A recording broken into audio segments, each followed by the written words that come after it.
Y para el desdoble de este viernes le doy la bienvenida a Eduardo Clark, que le agradezco que nos dé un poco de su tiempo. Está enlazado por la vía telefónica. Él es titular de la Agencia de Innovación Pública de la Ciudad de México. Muy buenas noches, Eduardo, ¿cómo estás? Qué bueno que nos acompañes porque se dio una regulación a Airbnb bastante importante en la Ciudad de México. Cuéntanos de qué se trata, por favor.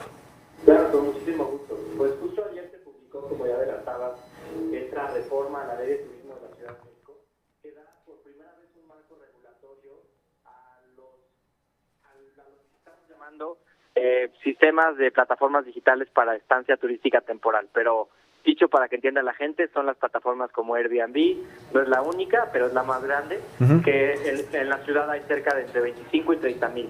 Lo que buscamos hacer con esta regulación son dos cosas. Primero, por primera vez que la ciudad cuente con datos claros de dónde están, cuántos son, qué concentración tienen, es decir, cuántas personas tienen uno y cuántas tienen decenas de departamentos o casas en este sistema, y poder con eso generar mejores políticas públicas basadas en evidencia. Y en un segundo lugar, lo que buscamos es detener la mercantilización masiva de la vivienda en la Ciudad de México, que se usaba antes para renta principalmente, que se ha ido a Airbnb.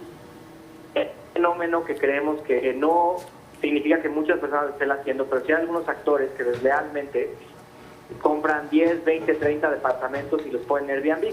Lo que buscamos con esta reforma es topar, limitar, no haya una persona, un propietario, un poseedor que pueda tener más de 3. De esta manera tratando de regresar al esquema original de cómo funcionaban esas plataformas, en las cuales funciona más bien una persona que tiene una casa que heredó pero que no ocupa, un cuarto vacío en su departamento pero no tiene un roommate, alguien que está fuera 6 meses del año y otro 6 vive en la ciudad, ese tipo de esquemas, pero no gente que compre masivamente departamentos o casas para ponerlos en Airbnb.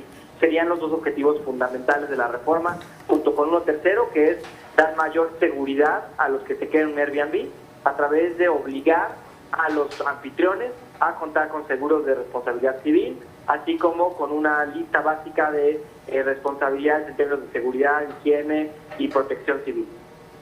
Muy bien, Eduardo. Oye, vale la pena preguntar, y ahora que estás con nosotros, ¿cuál fue el papel de la ADIP en la construcción de toda esta regulación, que fue, pues ahorita lo enmarcabas muy bien, una reforma a la ley turística de la Ciudad de México?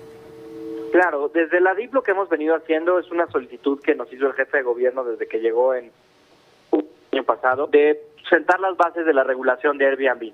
Y es una regulación que nos tiene bastante orgullosos porque no solo fue hacerla desde el escritorio aquí en la oficina de la Jefatura de Gobierno, sino ir a sentarnos con los vecinos afectadas, Condesa, Roma, Cuauhtémoc, Polanco, ya saben ustedes donde hay más proliferación de estos, también con el sector hotelero, con las otras plataformas digitales y con legisladores.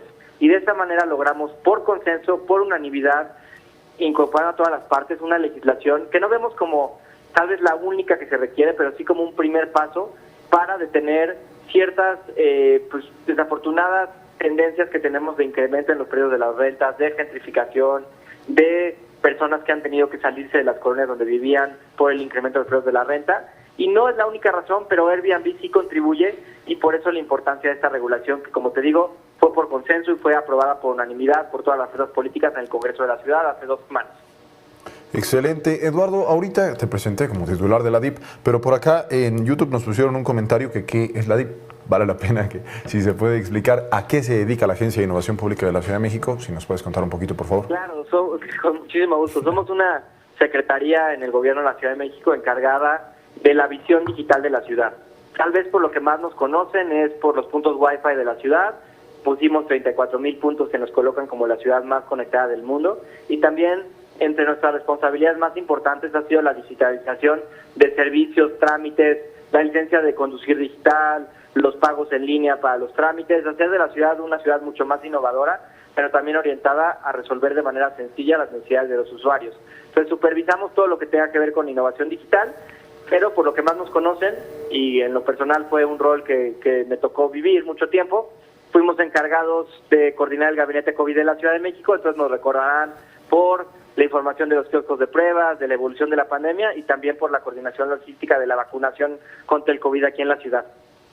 Y aparte también todo el registro que se hizo, bueno, yo recuerdo mucho estos QRs que estaban a las afueras de los establecimientos, donde podías te registrabas y se hacía un seguimiento de las personas que habían estado ahí y esa información se cruzaba con quienes habían dado positivo a la prueba de COVID para pues, prevenir presuntos contagios, ¿no? O probabilidades de contagios. Es correcto, el sistema de rastreo de contagios también fue parte de nuestro trabajo.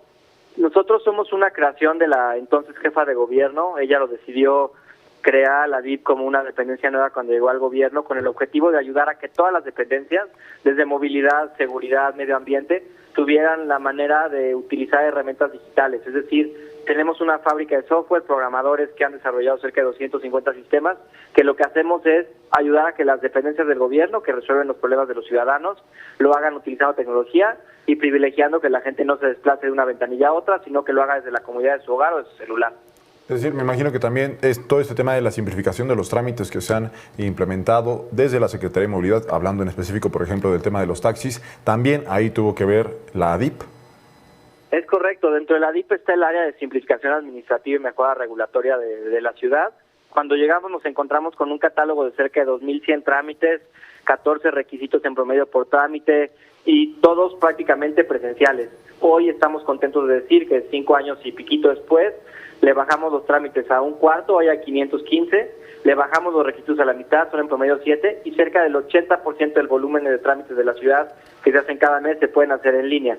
Es parte de una estrategia muy comprensiva que inició por un principio de buena fe, entender que la gente podía utilizar plataformas digitales, llenar trámites, pagar servicios, utilizando plataformas y no esperando que un funcionario público te viera en la ventanilla, te entregas un documento firmado, cotejar tu identificación.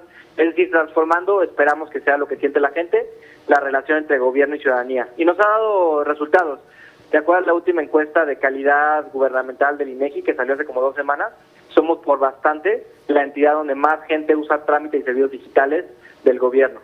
Excelente, pues enhorabuena, Eduardo. Y aprovechando que estás con nosotros, tengo que preguntar, hoy se difundió, bueno, desde ayer se difundió en medios de comunicación una nota sobre un presunto hackeo al gobierno de la Ciudad de México, que se estaban vendiendo una cantidad muy grande de datos. Principalmente lo que refieren es que es información sobre correos electrónicos. ¿Qué información tienen sobre ese caso? Sí, seguimos nosotros investigando a detalle qué ocurrió. Ahorita presuntamente lo que se ve es que se extrajo información de correos públicos, más bien correos de funcionarios públicos del gobierno de la ciudad. Lo que podemos ver es que estos correos que presuntamente se filtraron, hay que todavía corroborarlo, corresponden a correos muy viejos, prácticamente inactivos la mayoría, y estamos reforzando las medidas de seguridad. Pero son puros correos, es decir, no es un hackeo a sistemas que vulneren los datos personales de las personas que han hecho trámites, sino más bien es gente que tiene acceso a correos donde se mandaban oficios, información que de hecho en su totalidad casi siempre es pública y se puede solicitar por transparencia. Excelente, Eduardo, pues te agradezco mucho esta aclaración y también que nos regalaras un poquito de tu tiempo. Te mando un fuerte abrazo y dejar la comunicación abierta para hablar a lo largo de esos meses. Con muchísimo gusto, muchas gracias por la invitación y que tengan un buen fin de semana. Fuerte abrazo.